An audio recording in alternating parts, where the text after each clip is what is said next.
அனைவருக்கும் வணக்கங்க. மதிப்பு கூட்டு பொருள்கள் அப்படிங்கிறதுல ரொம்ப எளிமையாக மதிப்பு கூட்டுற ஒரு விஷயம் நம்ம மாவு அரைக்கிற மிஷின். மாவு அரைக்கிற மிஷின்களோட பெருக்கத்தை நீங்கள் இன்றைக்கி பார்த்துருப்பீங்க. எவ்வளோ தூரம் இன்றைக்கி நகர்ப்பகுதிகள்லேயும் பிற இடங்கள்லையும் மாவாட்டுற மிஷின் அந்த வேலையோட அளவு எவ்வளோ மாறி இருக்குது அப்படின்னு பாருங்கள்.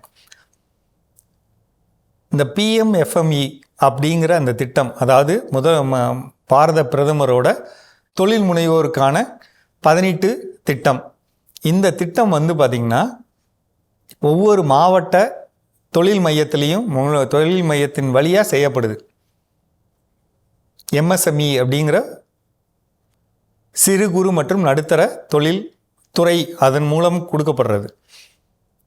குறைந்தபட்சம் 10,000 ரூபாயிலிருந்து ஆரம்பித்து 2 லட்சம் ரூபாய் வரையிலும் முதல் இதாகும்.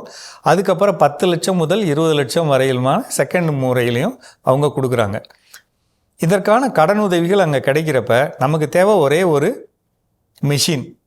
அது இல்லாத வாங்கக்கூடிய அரிசி மற்றும் உளுந்தோட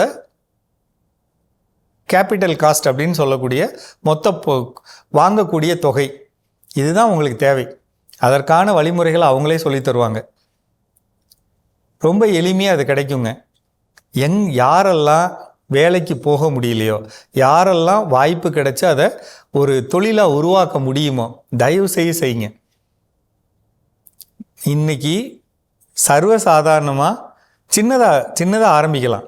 இதுலேயே எந்தெந்த வகை அரிசி பயன்படுத்தலாம், எந்தெந்த வகை உளுந்து பயன்படுத்தலாம், பொங்கி வரக்கூடிய வகையிலான உளுந்து ரகங்கள் எங்கே இருக்குது, அது எந்த கம்பெனிக்காரங்கள எந்த ரகம் நல்லா இருக்குது அப்படிங்கிறத கொஞ்சம் உள்ளே பூந்து கேட்டு அந்த மூட்டைகளை மட்டும் வாங்கி வச்சுக்கிட்டிங்கன்னா நீங்களே உங்கள் பகுதியில் இருக்கக்கூடிய கடைகளை ஒப்பிட்டு பார்த்தாலே தெரியும்.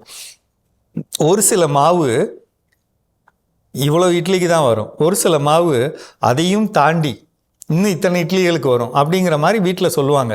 அது எப்படி நடக்கும்? அந்த பொங்குறதுங்கிற காரியம் எப்படி நடக்கும்? அது அடிப்படையாக அந்த ரகத்தை பொறுத்தது, அரிசி மற்றும் உளுந்தோட ரகத்தை பொறுத்தது, அதுக்கேற்ற மாதிரி வாங்கிறது.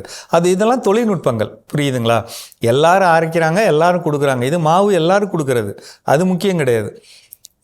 எந்த மாவு பொங்கி வருது, அதிகமான குவான்டிட்டி தரு, அப்போ வர்றவங்க வாங்குறவங்க திருப்பி உங்கள் கடைக்கு வருவாங்க. ரெண்டாவது, விற்கிறவங்களே பொதுவாக எல்லா மாவையும் எல்லாருக்கும் அப்படி கொடுக்காம ஒரு வார்த்தை கேட்பாங்க, பார்த்துருக்கீங்களா? இன்றைக்கி இரவுக்கா அல்லது நாளைக்கா, தோசைக்கா இட்லிக்கா, இதெல்லாம் தொழில்நுட்பம். அதற்கேற்ற மாதிரியான புளித்த அல்லது அதற்கேற்ற மாதிரியான பொங்கிய வழிமுறைகளை அவங்க செஞ்சு வைக்கிறப்ப அந்த தொழில் வெற்றி அடையுதுங்க.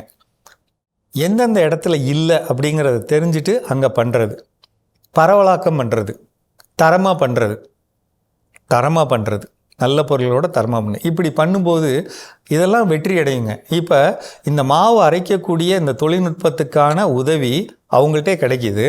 அவங்கள நேரில் போய் பார்க்கலாம், மாவட்ட தொழில் மையம் அவங்கள பார்க்கலாம். ஒருவேளை என்ன சொல்லலாம்னா, தேர்தலுடைய காலம் அப்படிங்கிறனால அவங்க உங்களுக்கு அதை செயல்படுத்தக்கூடிய இது கொஞ்சம் தாமதமாகலாம். ஆனால் அந்த தேர்தல் நடவடிக்கைகள் முடிந்த பின்பு கண்டிப்பாக கிடைக்கும். இதற்கான திட்டமிடல் தான் நான் இப்போ உங்களை செய்ய சொல்கிறேன். சும்மா இருக்க நேரத்தில் எந்த மாவு நல்லா இருக்குது, எந்த கடையோட எந்த ஆலையிலேருந்து கிடைக்கக்கூடிய அரிசி நல்லா இருக்குது, எந்த ஆலையிலேருந்து கிடைக்கக்கூடிய உளுந்தோட தரம் நல்லா இருக்குது, அதற்கான இயந்திரங்கள் கம்மியான விலையில் எங்கெங்கே கிடைக்கிது. இப்போ ஒரு சில நேரம் நான் பார்த்துருக்கேங்க, மாவு கடைகள்லே அது கூடவே குழம்புகளும், சாம்பார், புளிக்குழம்பு, வத்தல் குழம்பு, அது மாதிரியான பாக்கெட்டுகளும் வச்சுருப்பாங்க. அப்போ வாங்கிட்டு போகிறவங்க இதை வாங்கிட்டு போகிறாங்க, இந்த குழம்புகளை உபயோகப்படுத்திக்கிறாங்க. இது மாதிரியான ஒரு செயல்பாடுகள் பண்ணுறப்ப ஒரு முழுமையான, அவங்க தோசை சுட்டாங்கன்னா பக்கத்துலேயே இந்த குழம்புகளும் கிடைக்கிதுங்கிறப்ப ரொம்ப எளிமையாக இருக்குங்க. அதை சென்னை பாஷையில் சொன்னால் வடகறி விற்கிறாங்க அப்படின்னு சொல்லுவாங்க. அப்போ இது மாதிரியான ஒரு காய்கறிகள் போட்ட ஒரு முழுமையான ஒரு குழம்பை கொடுக்குறப்ப, மாவும் கொடுக்குறோம் இதுவும் கொடுக்குறோங்கிறப்ப நிச்சயம் அந்த தொழில் வெற்றி பெறுங்க. யோசிச்சு பாருங்கள். சும்மா இருக்க இதை ஒரு உப தொழிலாக கூட நம்ம பண்ணலாம். யாருக்கெல்லாம் வாய்ப்பு இருக்கோ அதை செய்கிறதுக்கான ஒரு வழிகள் பாருங்கள், யோசிங்க. சந்தேகங்கள் இருந்தால் கேளுங்க. எங்கே இருக்குங்கிறத கொஞ்சம் அலசி ஆராய்ந்து பார்த்து செய்கிற மாதிரி பாருங்கள். சரிங்களா? நன்றிங்க. மேலும் பேசுவோம்.